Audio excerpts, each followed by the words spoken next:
Le voleur de l'État. Il avait 19 ans, et déjà son nom circulait dans tous les commissariats de San Pedro. Mais ce qu'il volait n'était pas n'importe quoi. C'est l'État lui-même qu'il défiait. Reste avec moi jusqu'au bout, parce que la fin de cette histoire montre une chose que beaucoup oublient. À force de recommencer, on finit toujours par se faire attraper. San Pedro, avril 2026. Une ville portuaire qui ne dort jamais vraiment. Depuis des semaines, des motos disparaissent. Celles des particuliers, et puis celles des services administratifs de l'État. Comprends bien la scène. Pendant que ce jeune homme roulait sur des motos volées, des fonctionnaires arrivaient au bureau à pied. Quelqu'un a obligé l'administration ivoirienne à marcher. La rumeur enfle dans la ville. Qui ose s'attaquer aux véhicules de l'État?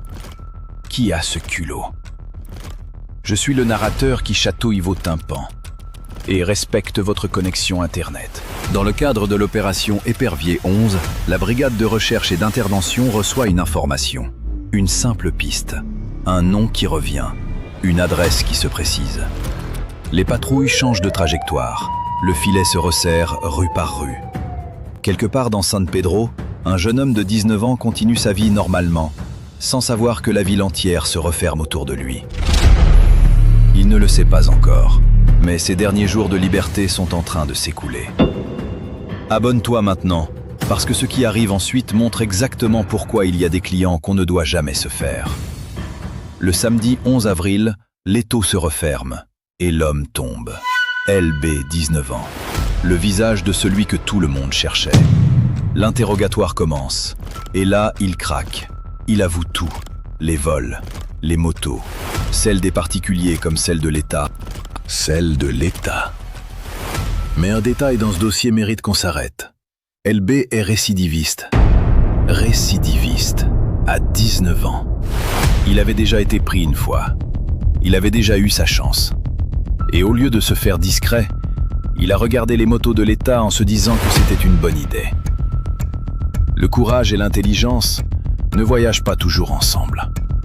Parce que l'État, contrairement à certaines victimes, ne classe pas les dossiers facilement. L'État a la BRI, l'opération Épervier 11, et toute la machine administrative derrière lui. Une machine qui marchait à pied, mais qui n'avait pas oublié. Aujourd'hui, LB répond de ses actes devant le parquet. Sa jeunesse ne le protégera pas. Parce qu'à San Pedro, on a fini par comprendre une vérité simple. La liberté volée ne dure jamais. Enregistre cette histoire pour t'en souvenir. Et dis-moi en commentaire, à 19 ans, est-il déjà trop tard pour changer? Libère-toi en commentaire.